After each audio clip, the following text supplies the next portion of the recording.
പെരുന്നാൾ അവധിക്ക് ഈ അസർബൈജാനിലേക്ക് വന്നതാണ്. നാട്ടിലേക്ക് പോകാൻ നോക്കിയപ്പം ഭയങ്കര ടിക്കറ്റ് റേറ്റാണ്. അപ്പോൾ എന്തായാലും അസർബൈജാൻ പിടിക്കാമെന്ന് കരുതി.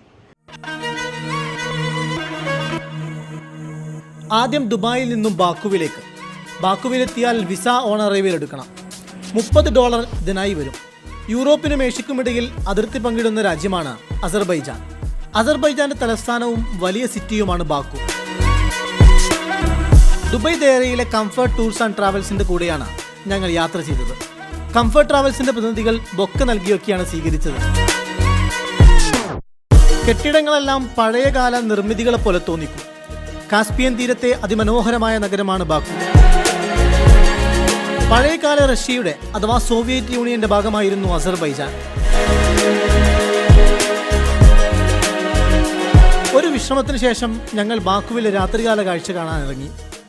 ബാക്കുവിൽ തലയെടുപ്പോടെ നിൽക്കുന്ന ഈ 3 കെട്ടിടങ്ങളാണ് ഫ്ലെയിം ടവർ. തീജ്വാലയുടെ ആകൃതിയിലുള്ള ഈ കെട്ടിടം ഭരണകക്ഷിയായ അലിയേവ് കുടുംബത്തിൻ്റെതാണ്.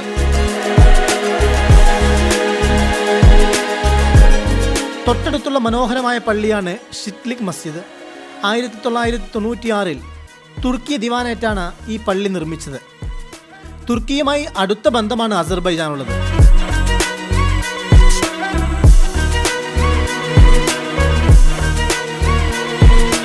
കാസ്പിയൻ തീരത്ത് നടന്ന രക്തരൂക്ഷിതമായ പോരാട്ടത്തിന്റെ ഓർമ്മയാണ് ബ്ലാക്ക് ജനുവരി. 1996 ജനുവരി 20 ഈ സംഭവം നടന്നത്.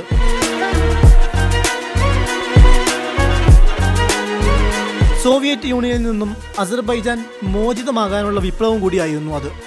149 സാധാരണക്കാരാണ് സോവിയറ്റ് യൂണിയനെതിരെയുള്ള ആ പോരാട്ടത്തിൽ കൊല്ലപ്പെട്ടത്.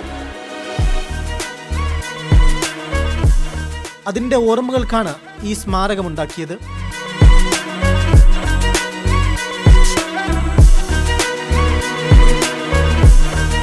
കാസ്പിയൻ തീരത്തെ ഒരുപാട് ഓർമ്മകളാണ് ബാക്കു നഗരത്തിന് പറയാനുള്ളത്.